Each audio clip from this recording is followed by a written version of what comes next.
আসসালামু আলাইকুম। নাইম টিচিং পয়েন্টে তোমাদের স্বাগত। আজকের ক্লাসে তোমরা যারা দশম শ্রেণীর শিক্ষার্থী আছো এবং 2026 সালে এসএসসি পরীক্ষা দিবা, তোমাদের বিজ্ঞান বইয়ের শর্ট সিলেবাস নিয়ে আলোচনা করব। তোমাদের বিজ্ঞান বইয়ের শর্ট সিলেবাস অনুযায়ী যে অধ্যায়গুলো আছে, এই অধ্যায়গুলো হচ্ছে অধ্যায় 1 উন্নততর জীবনধারা, অধ্যায় 2 জীবনের জন্য পানি, অধ্যায় 3 হৃদযন্ত্রের যত কথা ও অন্যান্য, অধ্যায় 7 অম্ল, কারক ও লবণের ব্যবহার, অধ্যায় 10 এসব বলকে জানি, অধ্যায় 11 প্রাত্যহিক জীবনে তড়িৎ। সর্বমোট 6টি অধ্যায় তোমাদের শর্ট সিলেবাস অনুযায়ী পরীক্ষার জন্য আছে।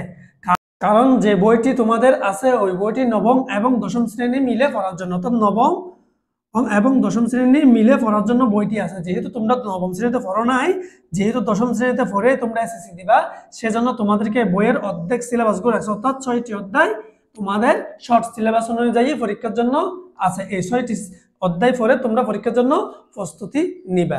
আর তোমরা যারা আমার চ্যানেলে নতুন আছো অবশ্যই চ্যানেলটি সাবস্ক্রাইব করবে, এবং আমি অন্যান্য বিষয়ে শর্ট সিলেবাস দিয়েছি, তোমরা চাইলে ওই ভিডিওগুলো তোমরা দেখে আসতে পারো। পরবর্তী ক্লাসে আমি বাকি বিষয়গুলো শর্ট সিলেবাস নিয়ে আলোচনা করবো। ততক্ষণ তোমরা ভালো থাকবে, সুস্থ থাকবে। আল্লাহ হাফেজ, আসসালামু আলাইকুম।